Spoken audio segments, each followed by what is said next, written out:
Tapi perasaan saya juga ndak nyaman, artinya rasa berdosa juga kalau saya tidak kasih untuk dia pergi, saya tidak izinkan dan maksudnya. Karena saya pikir kehidupan anak ini sekarang ini adalah hanya karena kemurahan Tuhan. Nah sekarang mungkin ini Tuhan mau memakai dia, ya memakai dia untuk mau melayani dia. Kemudian saya sebagai orang tua tidak mengizinkan, saya merasa bersalah. Jadi dengan berat hati sebenarnya. 1, 2, 3, 1000 Talk.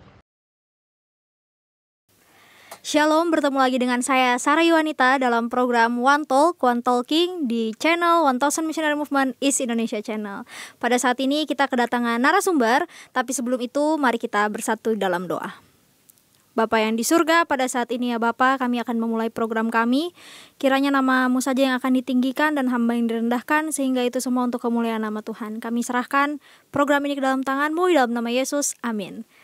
Oke, jadi saat ini kita kedatangan narasumber yang tadi saya bilang. Dan narasumbernya, Tante boleh tolong perkenalkan siapa namanya? Oke, terima kasih. Nama saya Arni Sanggalangi.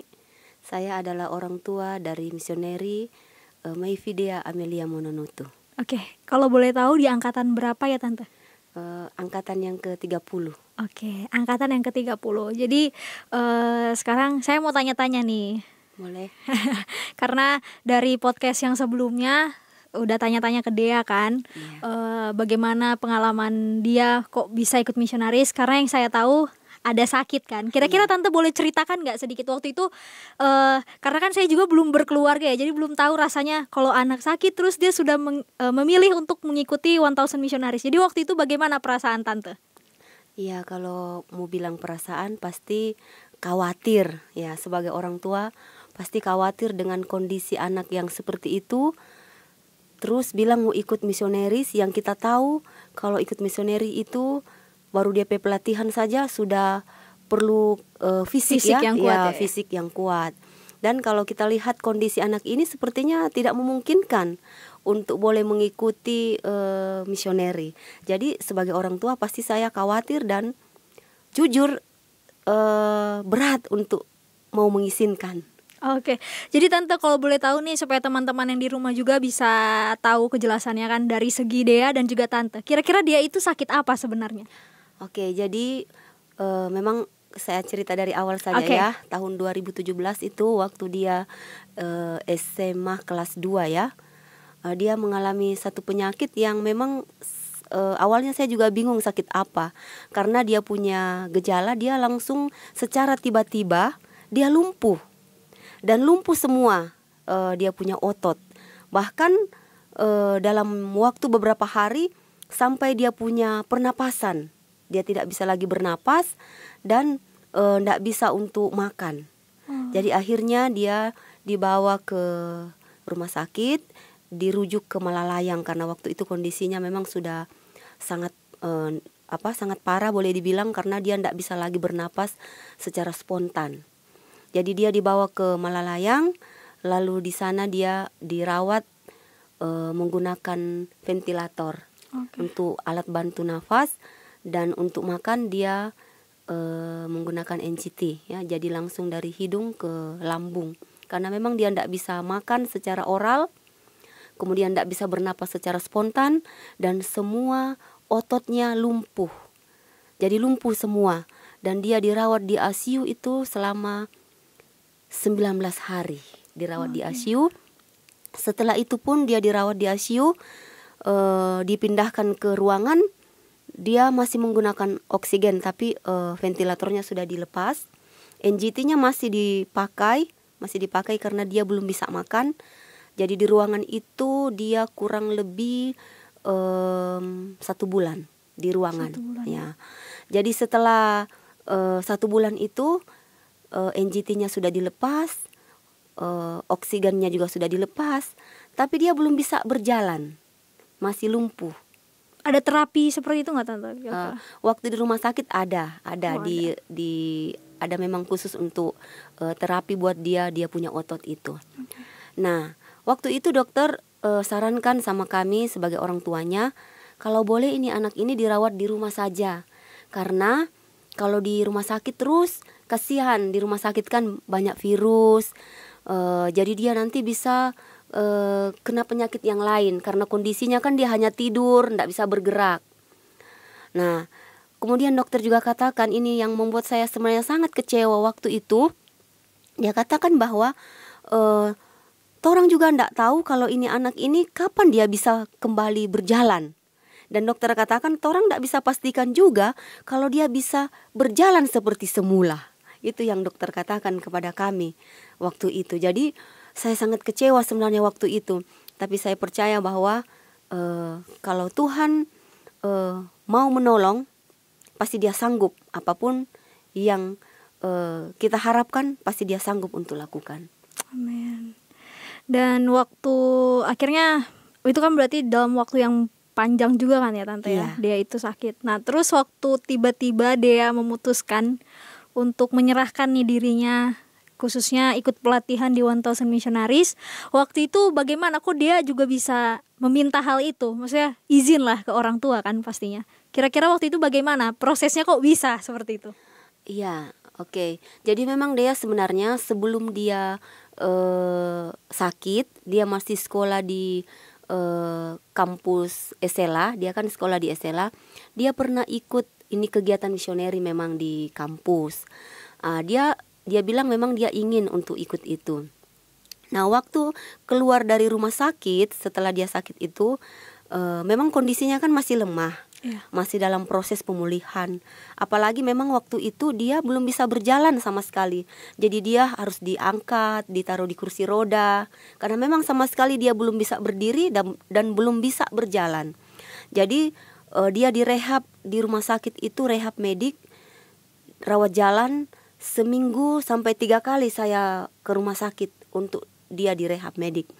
Dia keluar dari rumah sakit itu saya masih ingat tanggal 3 Juli. Tanggal 3 Juli 2017. Ya, 2017. Lalu setiap minggu setiap hari selama seminggu seminggu 3 kali ya. Seminggu 3 kali dia direhab medik. Nah, dalam waktu 3 bulan setelah dia direhab medik ini, sepertinya dia ada perubahan. Dia sudah mulai boleh berdiri, ya. Tapi kakinya tidak boleh tertekuk. Jadi kalau dia berjalan, dia seperti robot. Karena kakinya tidak boleh tertekuk. Kalau dia tertekuk, dia langsung rubuh. Nah, jadi 3 bulan kemudian, dia minta untuk ke sekolah. Jadi waktu itu saya antar dia ke sekolah karena dia waktu itu kan kelas ujian. Jadi dia pergi ke sekolah. Sebelumnya guru-guru di sekolah memang bilang tidak apa-apa, dia homeschooling saja. Tapi karena dia rasa mungkin sudah boleh, jadi saya antarlah dia di sekolah. Lama-kelamaan mulai agak, walaupun dia belum sepenuhnya, tapi dia boleh dibantu oleh teman-temannya. Dan setelah dia tamat SMA, dia memang sudah boleh berjalan tapi belum terlalu kuat. Tangannya saja masih tremor. Ya, masih tremor. Dia belum bisa mengangkat barang yang berat. Dan kakinya juga belum terlalu kuat. Walaupun dia sudah bisa berjalan, tetapi kakinya belum terlalu kuat. Nah, pada waktu itulah dia katakan bahwa waktu dia sudah tamat SMA itu, dia katakan, "Mama, Papa, saya rindu untuk melayani Tuhan lewat 1000 Missionary." Nah, waktu itu saya sebenarnya memang tidak kasih. Ya, aduh adik kondisi seperti itu apa bisa? Saya katakan khawatir kan ya, namanya orang tua apalagi masih betul sakit sekali. Sebagai orang tua apalagi kan saya lihat sebelumnya dia punya penyakit memang berhubungan dengan fisiknya. Dan saya tahu dalam mengikuti pelatihan misioneri itu mereka bukan dilatih untuk hal rohani tapi juga fisik. Ya. Jadi saya khawatir jangan dia tidak sanggup. Dan mungkin saja bisa saja jangan nanti penyakitnya bisa kambuh atau lagi parah begitu, lebih parah. Tapi perasaan saya juga ndak nyaman, artinya rasa berdosa juga kalau saya tidak kasih untuk dia pergi, saya tidak izinkan dan maksudnya. Karena saya pikir kehidupan anak ini sekarang ini adalah hanya karena kemurahan Tuhan. Nah, sekarang mungkin ini Tuhan mau memakai dia. Ya, memakai dia untuk mau melayani dia. kemudian saya sebagai orang tua tidak mengizinkan, saya merasa bersalah. Jadi dengan berat hati sebenarnya. Padahal dalam hati saya punya alasan sebenarnya. Kan masih sakit, masih sakit, masih lemah. Tapi ada perasaan dalam diri saya, ini Tuhan, masa Tuhan, ini pekerjaannya, pasti Tuhan akan tolong. Ini pekerjaan Tuhan, bukan pekerjaan manusia. Masa saya ragu kepada Tuhan, sedangkan dia sudah memimpin dia di masa yang lampau. Luar biasa, Tuhan punya penyertaan, Tuhan punya mujizat buat dia di masa yang lampau. Kenapa sekarang saya harus ragu? Nah, ini yang membuat saya, sehingga walaupun saya berat, sebenarnya jujur, tapi saya mengizinkan dia untuk mengikuti pelatihan 1000 Missionary. Dan akhirnya dia dilatih, dan betul dia mengikuti, dan dia tidak ada masalah. Dia sehat. Dia sehat setelah dia kembali, dia sehat. Dan waktu itu dia angkatan yang ke-30. Oke. Bahkan sudah selesai ditamatkan ya, Tante? Iya, sudah selesai ditamatkan. Wah, berarti puji Tuhan sekali ya, cara Tuhan menyertai. Kalau dipikir-pikir kan secara manusia pasti orang akan bilang gak mungkin kan. Iya. Tapi ternyata sekarang sudah tamat seperti itu. Bahkan sudah menjadi seorang senior missionary. Nah, jadi waktu itu yang menjadi kekuatan Tante apa? Ya, hanya satu, yaitu pengharapan kepada Tuhan yang sudah memimpin dia di masa yang lampau. Wow. Karena saya sudah lihat dan nyata penyertaan Tuhan bagi dia di masa yang lampau. Jadi itu yang menjadi kekuatan saya, sehingga saya percaya bahwa kalau Tuhan sudah bisa memberikan pertolongan, memberikan mujizat yang mustahil yang Tuhan nyatakan menjadi mungkin di masa yang lampau, kenapa sekarang saya harus ragu? Tuhan yang sama pasti juga akan menolong. Puji Tuhan, terima kasih banyak Tante untuk penguatannya. Dan pernah nggak waktu di rumah sakit, kan biasanya dokter-dokter pasti akan bilang ini udah nggak lama sebenarnya, dia nggak akan selamat. Pernah nggak mengeluarkan kata-kata seperti itu? Ya, kalau dokter ya di rumah sakit dia hanya bilang sama saya, ini penyakit ini memang penyakit yang langka. Oke, jadi ya. memang jarang ya? Iya, jarang kadang ada. Bahkan waktu itu pasien GBS, dia punya penyakit kan Guillain-Barré syndrome atau kita kenal dengan GBS. Satu-satunya pasien yang ada waktu itu di Malalayang yang dirawat Dea. Hanya Dea. Hanya satu-satunya dia. Kemudian saya tanya sama dokter, sebelumnya ada enggak? Oh ada, tapi beberapa tahun yang lalu. Berarti udah lama juga kan ya Tante ya? Tapi kalau untuk waktu itu memang satu-satunya dia, hanya dia pasien GBS waktu itu. Kemudian saya tanya sama dokter hanya katakan bahwa ya orang hanya berusaha. Tapi untuk memastikan apakah dia bisa kembali pulih seperti semula, orang tidak bisa pastikan. Itu yang dokter bilang sama saya sebagai orang tuanya waktu itu. Dia tidak bisa pastikan apakah dia bisa kembali berjalan seperti semula. Karena waktu itu memang dia lumpuh sama sekali. Itu yang membuat saya sebenarnya kecewa sekali waktu itu. Ya. Oke, dan ketika dilatih pernah nggak ada kabar, karena kan seingat saya di angkatan 30 waktu itu lagi zamannya COVID ya. Iya.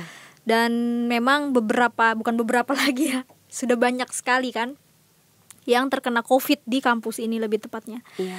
Sempat nggak kepikiran kayak, aduh saya menyesal kasih izin, atau ada nggak pikiran-pikiran seperti itu, atau hanya berserah saja sama Tuhan gitu? Iya, memang waktu saya dengar mereka dites Kang, waktu itu dites rapid, saya sempat khawatir, aduh ini dia ada autoimun kan, itu berhubungan dengan imunnya. Biasanya kan pasti kena kan, apalagi dia autoimun gitu kan. Iya, jadi memang waktu itu saya khawatirnya luar biasa. Tapi waktu saya dengar berita dari Dea, justru dia negatif. Puji Tuhan. Iya, justru teman-temannya yang lain ada beberapa yang positif. Iya. Jadi memang saya waktu itu pikir-pikir, aduh pas dia mungkin ini pasti akan kena pasti ya. Negatif, reaktif dia, ini positif dia. Apalagi dia punya penyakit kan, itu berhubungan memang dengan imun. Dan ini corona kan memang berhubungan dengan imun. Dengan imun.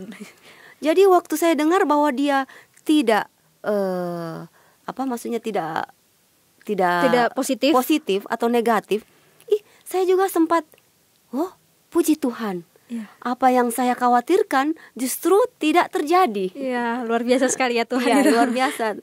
Tuhan punya penyertaan dan kuasa yang dinyatakan buat anak kami Dea ini. Wah, puji Tuhan. Karena kalau dibilang-bilang yang tadi Tante bilang, ini kan menyerang imun. Pasti bukan pasti lagi, memang akan positif kan. Ya itu ya Tante, saya juga rasa bersyukur sekali ketika dengar ini, karena jarang-jarang orang yang kena imun dia nggak akan nggak akan negatif maksudnya. Pasti akan positif, dan ini terjadi di kehidupan Tante dan juga Dea, bahwa Tuhan yang telah memanggil, Tuhan juga yang akan bertanggung jawab, seperti itu kan. Nah, setelah Dea sudah dikirim di ladang penginjilan, ini saya mau tanya, kira-kira ini pertama kalinya Tante jauh dari Dea atau bagaimana? Oh iya, betul. Di luar pulau, dia kan di Papua ya?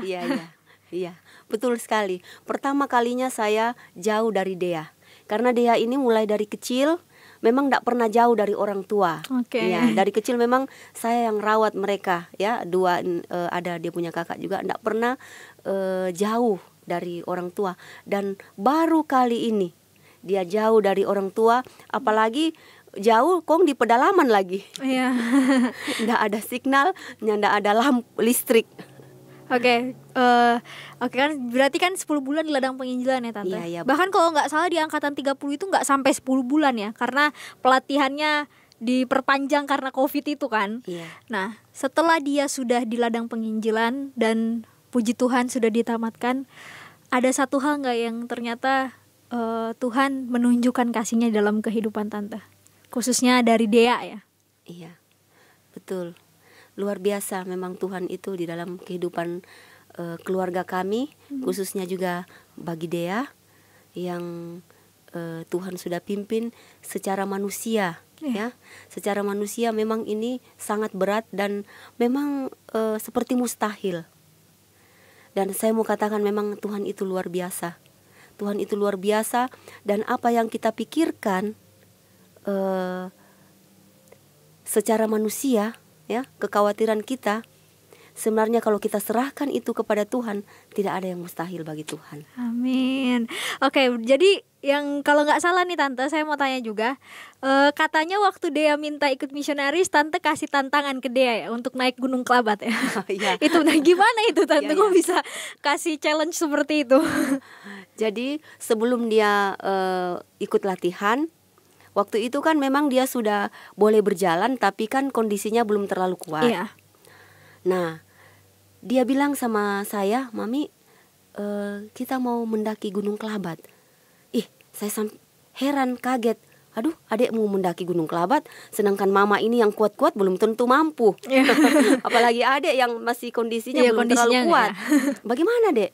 Tapi saya pikir-pikir, oh iya Kang, kalau misalnya dia mampu naik Gunung Kelabat, berarti dia boleh pergi fisiknya udah mulai kuat ya. Berarti fisiknya memang berarti kuat. Oke, kalau begitu mama izinkan.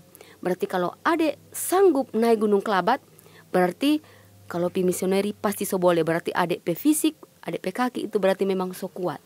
Dan betul waktu itu dia tembus. Dia tembus. Oke, puji Tuhan sekali memang tantangan ini. Ya mungkin itu sudah jalan Tuhan juga. Iya. Oke Tante, terima kasih banyak sudah mau dikulik-kulik nih, khususnya kenapa bisa izinkan Dea untuk mengikuti misionaris, dan kiranya ada nggak satu kata atau mungkin ya motivasi lah untuk orang tua di rumah atau juga untuk orang-orang muda soal hal ini. Seperti Tante sudah mengizinkan Dea untuk mengikuti pergerakan ini, kira-kira ada nggak satu motivasi untuk orang tua ataupun orang-orang muda? Oke, bagi orang-orang tua ya, bagi orang-orang tua, ketika anak kita punya komitmen untuk mau mengikuti 1000 missionary, itu adalah satu komitmen yang luar biasa. Jadi saya mau katakan jangan pernah menghalangi mereka. Karena itu ketika mereka mau untuk pergi, itu adalah satu luar biasa yang mereka mau lakukan. Dan saya mau katakan bahwa itu bukanlah sebenarnya keinginan dari dirinya sendiri, tapi sebenarnya itu adalah pekerjaan Roh Kudus yang bekerja kepada anak-anak kita ini ketika mereka mau melakukan yang terbaik untuk melayani Tuhan. Dan tidak perlu khawatir, pengalaman saya walaupun memang secara manusia mustahil, tapi sudah terbukti bahwa Tuhan itu luar biasa. Amin. Yang kedua, bagi orang-orang muda, jangan pernah masa muda kalian itu kalian sia-siakan dengan hal-hal yang tidak berguna. Ketika kalian masih kuat, mari melayani Tuhan. Dan ladang misioneri ini terbuka buat kalian.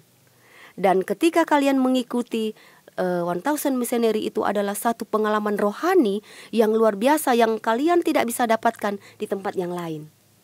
Pengalaman rohani itu akan membawa kalian menjadi pemuda-pemuda yang tangguh. Dan tidak usah khawatir dengan masa depan. Tuhan menyediakan masa depan yang terbaik buat kalian. Ketika kalian melayani Tuhan, mengutamakan Tuhan di dalam kehidupan, pasti Tuhan akan memberikan yang terbaik. Baik masa depan kalian, terlebih tentunya dalam kerohanian, kalian akan bertumbuh menjadi pemuda-pemuda yang boleh digunakan di dalam pelayanan pekerjaan Tuhan. Oke, amin. Terima kasih banyak Tante untuk motivasinya juga. Itu juga memotivasi saya khususnya secara pribadi yang ada di tempat ini ya. Jadi Tante, terima kasih banyak sekali lagi sudah mau diundang di 1000 Missionary Movement East Indonesia Channel, khususnya dalam program One Talk. Dan ya, jangan lupa untuk teman-teman yang di rumah, like, comment, share, dan juga subscribe video ini. Sebarkan di platform media yang ada, bahkan mungkin di grup WhatsApp dan lain sebagainya. Dan jangan lupa follow seluruh sosial media akun 1000 Missionary Movement East Indonesia. Sekian program pada saat ini. Sebelum kita tutup, mari kita bersatu dalam doa. Mari kita berdoa. Bapa kami yang di surga, terima kasih banyak atas kesaksian yang telah dibawakan oleh orang tua daripada Dea. Kiranya ya Bapak, kesaksian ini boleh menguatkan kami untuk khususnya orang-orang muda dan juga orang tua. Kami serahkan segalanya ke dalam tangan-Mu. Di dalam nama Yesus kami berdoa dan mengucap syukur. Amin. Terima kasih, Tuhan Yesus memberkati.